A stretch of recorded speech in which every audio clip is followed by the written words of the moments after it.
I can't believe I almost fell for this, Patricia whispered into her phone, her hands trembling as she stared at the fake investment documents spread across her kitchen table.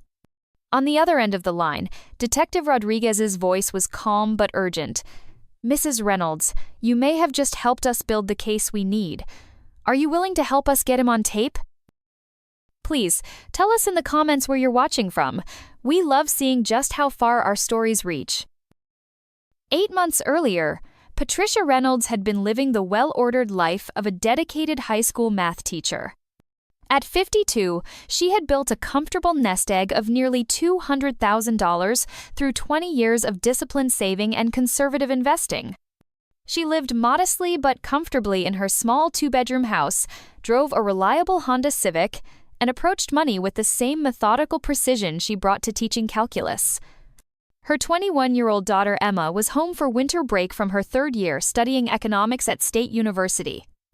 Emma had inherited her mother's analytical mind but possessed a curiosity about business and finance that sometimes made Patricia feel like she was falling behind in a rapidly changing world. Patricia had always been cautious about finances, perhaps overly so. She kept her retirement savings in conservative mutual funds, avoided risky investments, and researched every purchase thoroughly. Her colleagues at Millbrook High often teased her about being able to stretch a dollar further than anyone they knew, but Patricia took pride in her financial discipline. She had clear goals: retire comfortably at 65 with her full pension and help Emma with any remaining college expenses. The faculty lounge at Millbrook High was Patricia's second home, where she arrived early each morning to prepare lessons and grade papers. It was there that she'd gotten to know Robert Thornton, the business studies teacher who had joined the school the previous year. Robert was everything that impressed Patricia in a colleague: professional, well-dressed, and clearly from a privileged background. Robert drove a sleek BMW 5 Series and wore expensive suits that spoke to generational wealth. Unlike many teachers who struggled to make ends meet on their salaries, Robert seemed comfortable with money in a way that suggested family resources. Patricia found this reassuring rather than suspicious. After all, he taught business and economics, and plenty of people entered teaching for reasons other than financial necessity. For months, their relationship remained purely professional. Robert was friendly but not pushy, knowledgeable about financial markets in a way that impressed Patricia, and genuinely seemed to care about helping his colleagues succeed. He would mention his weekend trips to ski resorts or wine country casually, never boastfully, and Patricia appreciated that he didn't flaunt his obvious prosperity.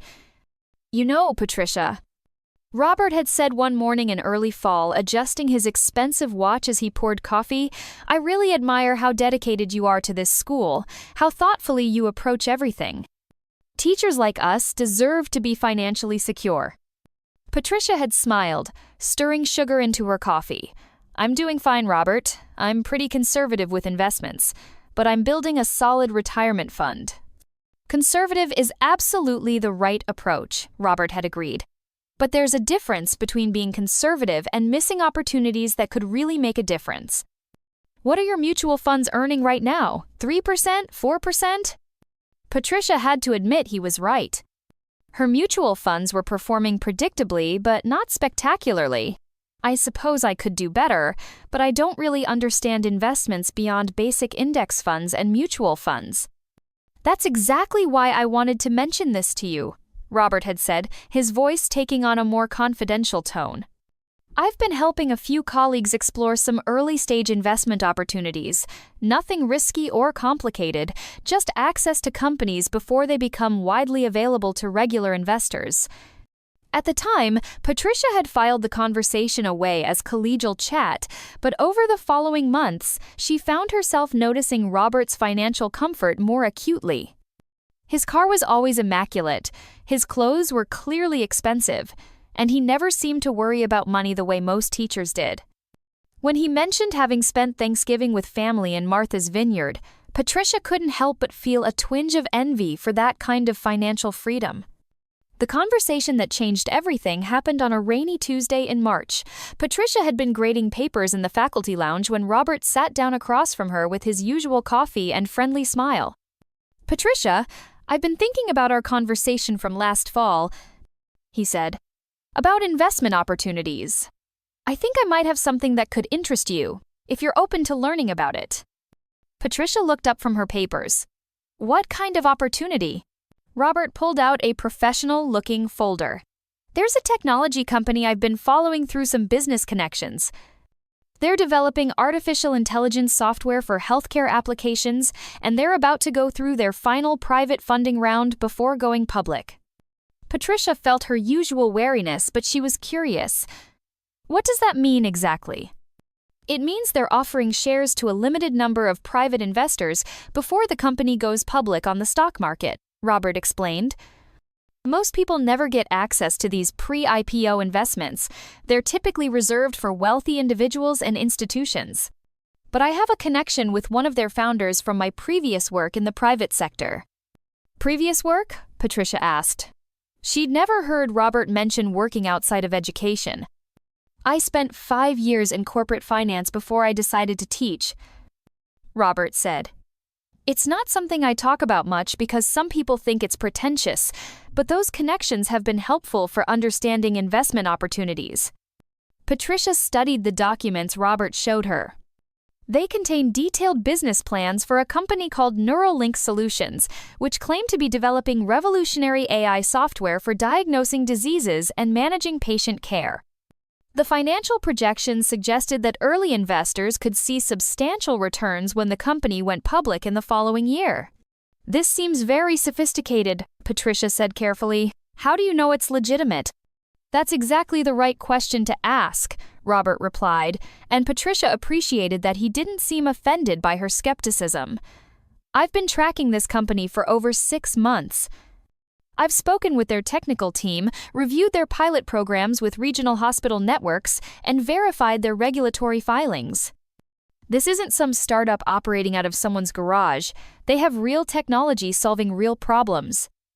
Over the following weeks, Robert provided Patricia with additional information about NeuralLink Solutions.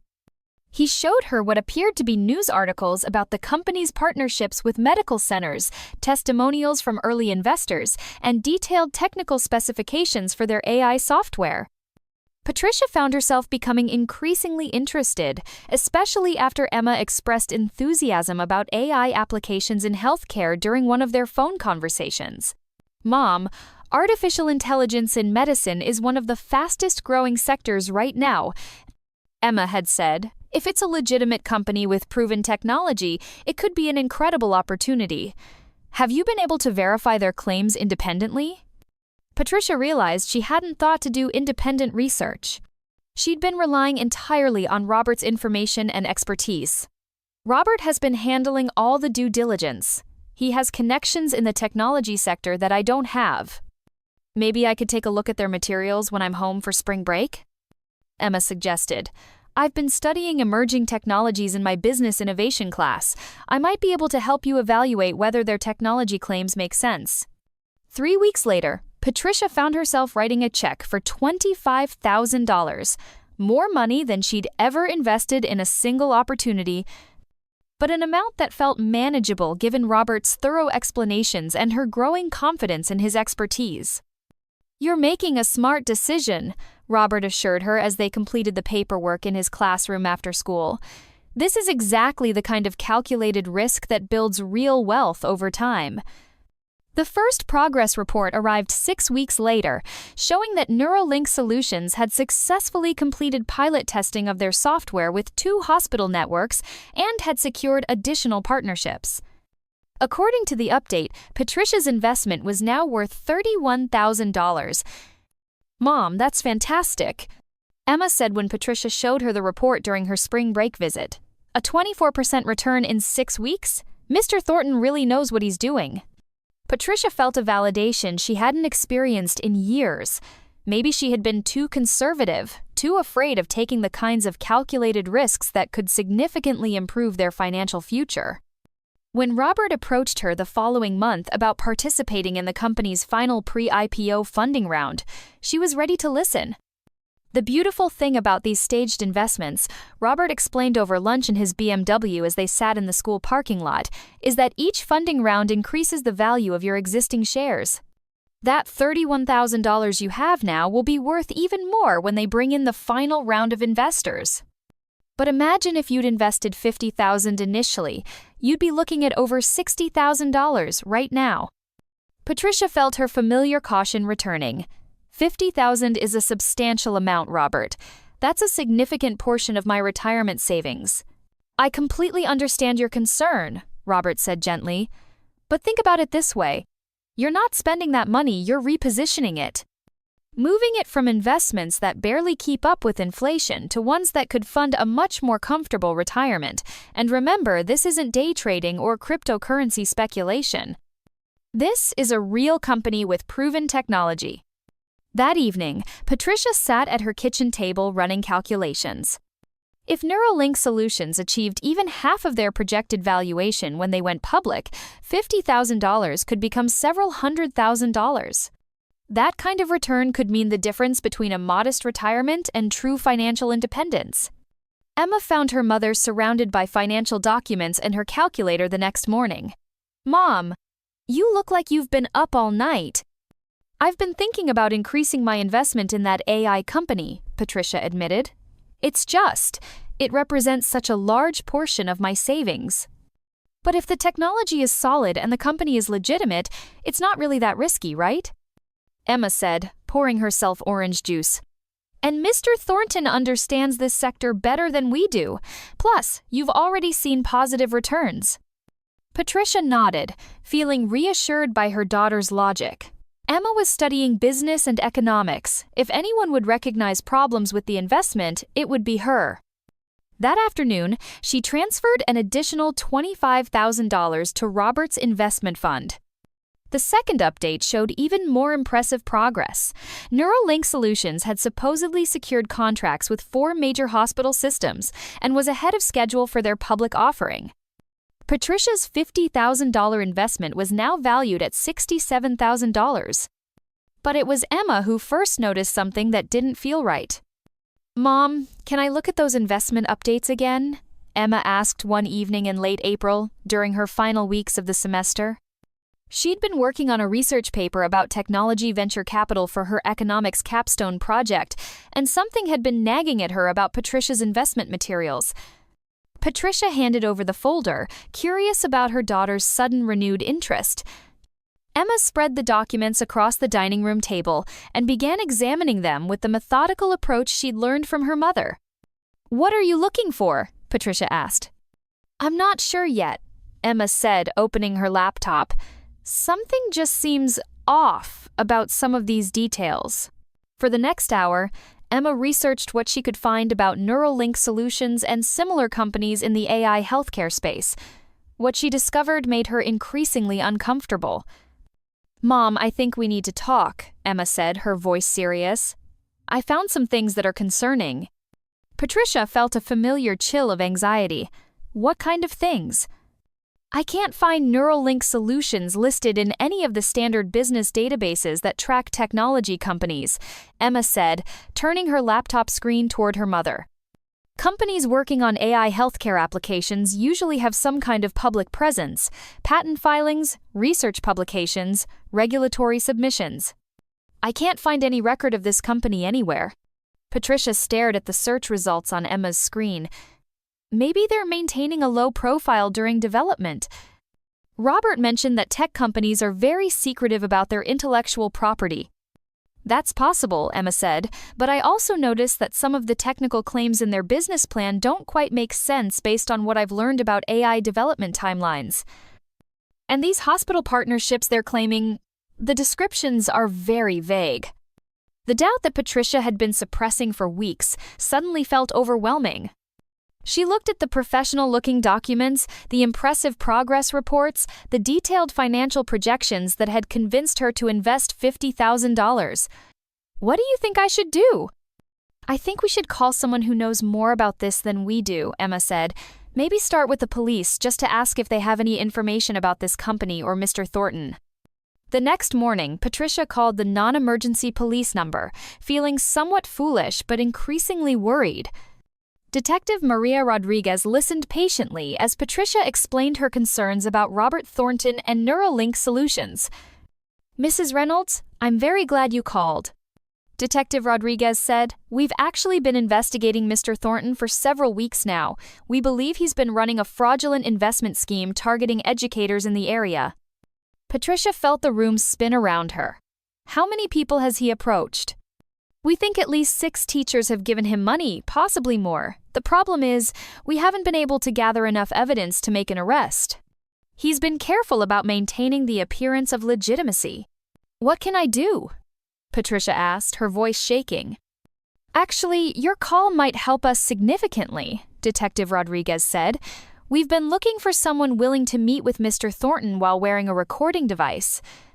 If he repeats his claims about the investment opportunities on tape, that could provide the evidence we need." Patricia's first instinct was to refuse. The thought of confronting Robert while secretly recording him terrified her. But then she thought about the other teachers who had trusted him, about their retirement savings disappearing into his pockets. "What would I have to do?" she asked. "We'd want you to approach him about making another investment. Tell him you've received some unexpected money, a bonus or inheritance, something that would give you additional funds to invest. The goal would be to get him to repeat his claims about the company while we record the conversation." That evening, Patricia and Emma sat at their kitchen table discussing the plan. Emma had insisted on being involved, despite Patricia's concerns about putting her daughter in any kind of risky situation. "The police said this isn't dangerous," Emma pointed out. "You'll just be having a normal conversation with someone you work with every day. The only difference is that it will be recorded." "Are you sure about this?" Patricia asked.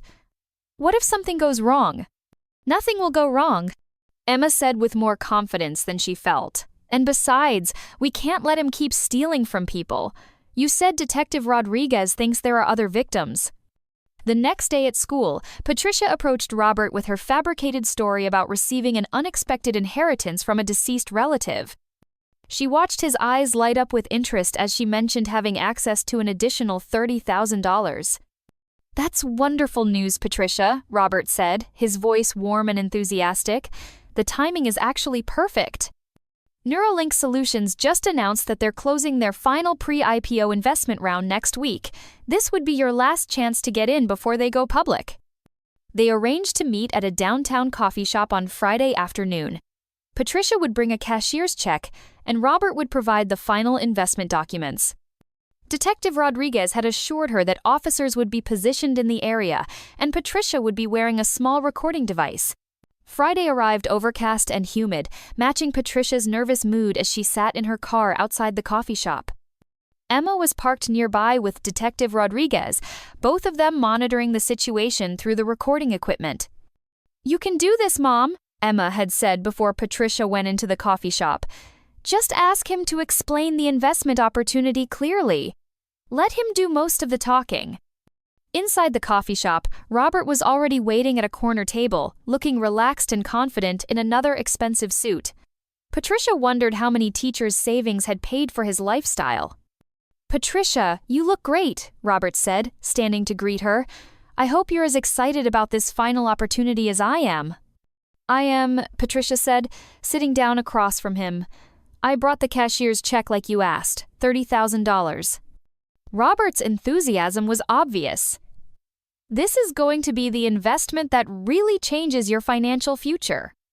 We're looking at potential returns of 10 to 15 times the initial investment when they go public early next year." "That sounds incredible," Patricia said, making sure her voice was clear. "Can you remind me exactly what technology they've developed? I want to make sure I understand what we're investing in." For the next 15 minutes, Robert described NeuralLink Solutions' supposed artificial intelligence breakthroughs and their revolutionary applications in healthcare. But now Patricia was listening with different ears, hearing the vague technical explanations and impossible timelines for what they really were. "I do have one question," Patricia said finally. "You mentioned partnerships with hospital systems. Can you tell me which hospitals they're working with?" Robert's expression remained confident, but Patricia noticed a slight hesitation. They're working with several major medical centers, but the specific partnerships are protected by confidentiality agreements. These institutions are very concerned about protecting their competitive advantages. Of course, Patricia said, but if the partnerships are real, there must be some way to verify the company's legitimacy? Now, Robert looked genuinely uncomfortable. Patricia, I hope you're not having second thoughts. This opportunity won't be available much longer. I'm not having second thoughts, Patricia said. I just want to understand the investment thoroughly. My daughter mentioned that she couldn't find much information about the company online. Your daughter shouldn't be researching confidential business information, Robert said, a sharp edge creeping into his voice. These technology companies maintain strict secrecy during development phases. But surely there would be some kind of public record if they're as advanced as you've described, Patricia pressed gently. Robert's composure was beginning to crack. You're asking questions that demonstrate you don't understand how sophisticated technology investments work. This isn't some simple stock purchase. This is access to opportunities that most people never see.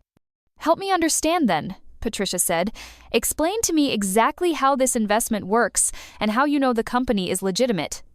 Robert stared at her for a long moment, his confident facade finally slipping. Are you wearing a wire, Patricia? The question hung in the air between them. Patricia felt her heart racing, but she managed to keep her voice steady. Robert, I just want to understand what I'm investing in. If this is a legitimate opportunity, you should be able to answer basic questions about it. Robert grabbed his briefcase and stood up abruptly. This conversation is over. I think you've made a serious mistake. As he headed toward the door, Patricia called after him. The only mistake I made was trusting you with my money. Robert pushed through the coffee shop door and found himself immediately surrounded by police officers. Detective Rodriguez stepped forward, badge visible. Robert Thornton, you're under arrest for investment fraud. You have the right to remain silent. Patricia watched through the window as Robert was handcuffed and placed in a police car. She felt a mixture of relief, vindication, and sadness for all the people who had trusted him. Emma appeared at her side, wrapping her arms around her mother. You did it, Mom. You were incredible in there. We did it, Patricia corrected. I never would have figured this out without your questions and research. Detective Rodriguez joined them, removing her earpiece. Mrs. Reynolds, thank you for your cooperation. The recording you helped us obtain will be crucial evidence in building our case against Mr. Thornton. The investigation that followed revealed the full scope of Robert's crimes. He had stolen over $300,000 from 7 teachers across 2 school districts. His family's trust fund had been depleted years earlier, leaving him with expensive tastes and mounting debts. The fake investment scheme had been his attempt to maintain his lifestyle while appearing successful to his colleagues. Robert had never worked in corporate finance, as he'd claimed. His expensive possessions had been purchased with stolen money, and his confident demeanor had masked a desperate situation. The investment documents had been created using templates downloaded from business websites, and the supposed progress reports had been entirely fictional. The good news is that we were able to freeze his accounts before he could spend everything, Detective Rodriguez explained to Patricia several weeks later. Based on what we've recovered, most victims should get back about 70% of their money.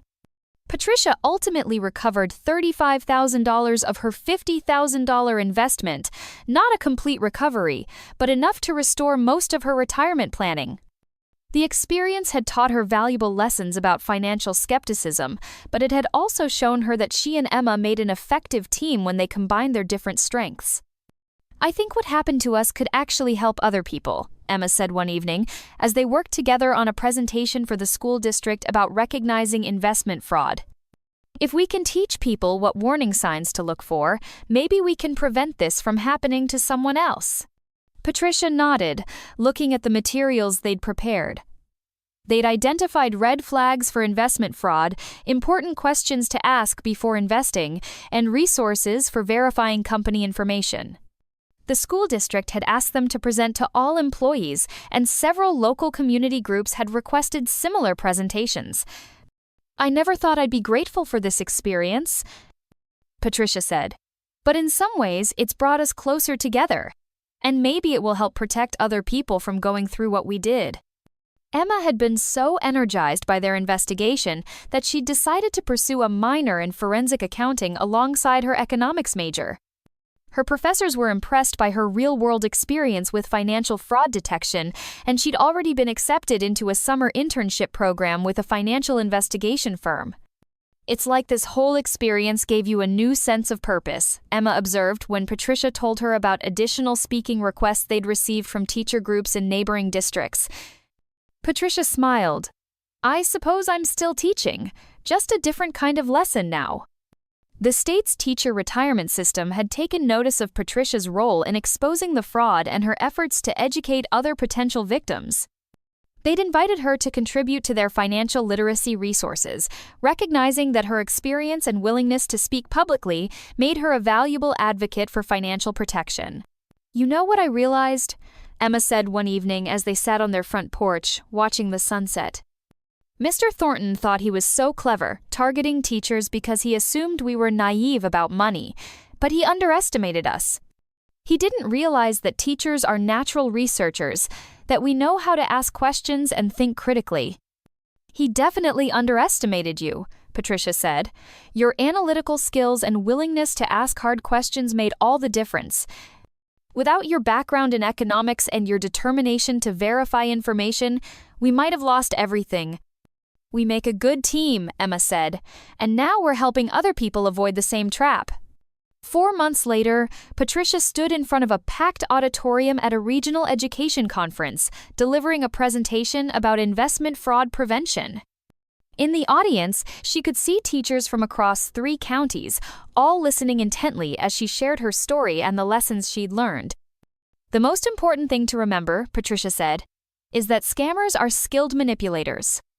They know how to build trust, how to make their schemes seem legitimate, and how to target our hopes and fears about financial security. They often target educators because they assume we're trusting and financially unsophisticated." She paused, looking out at the audience. "But they also underestimate us. They don't realize that teachers are trained to ask questions, to research information, and to think critically.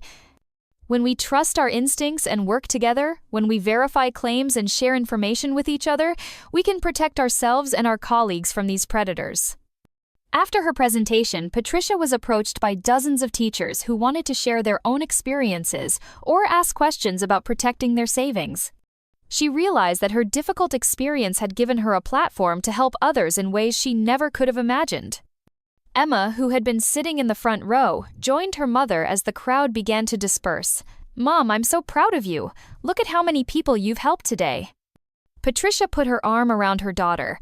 "I couldn't have done any of this without you. Your critical thinking and research skills saved us from a much worse outcome." "We saved each other," Emma said. "And now we're saving other people too." As they walked out of the auditorium together, Patricia reflected on the journey that had brought them to this point. She'd nearly lost a significant portion of her life savings, but she'd gained something more valuable, the knowledge that she was stronger and more capable than she'd ever imagined, that her daughter was an extraordinary young woman, and that even difficult experiences could be transformed into opportunities to help others. The money recovered from Robert's arrest had allowed her to rebuild her retirement fund, and her work educating other teachers had opened up possibilities for meaningful work beyond her traditional teaching career. More importantly, she'd learned to trust her instincts, to ask hard questions, and to never let anyone make her feel foolish for being cautious about money. Emma had thrived in her forensic accounting courses and had already received job offers from 2 different financial investigation firms. The experience with Robert had shaped her career path in ways that would help her protect other families from similar schemes. "You know what the best part is?" Patricia said as they drove home from the conference. "Robert thought he was so smart, targeting teachers because he assumed we were easy marks. Instead, he picked the wrong profession. Teachers are researchers, critical thinkers, and people who genuinely care about protecting others. He never stood a chance once we figured out what he was doing." "Perfect poetic justice," Emma said. "The con artist got schooled by his intended victims." Patricia laughed. "I like that. He thought he was the teacher, but we gave him the real education. As they pulled into their driveway, Patricia felt a sense of accomplishment and purpose she'd never experienced before. The same small house, the same modest lifestyle, but everything felt different now. It felt like a place where strong, intelligent women lived, where critical thinking was valued, and where the future was bright with meaningful work. Robert Thornton was serving 5 years in prison, and his victims had recovered most of their stolen money. Patricia and Emma had not only survived their ordeal, but they'd transformed it into a mission to educate and protect others. They'd turned a potential financial disaster into their greatest achievement, proving that sometimes the most dangerous threats can become the most meaningful victories. Thank you for watching our story.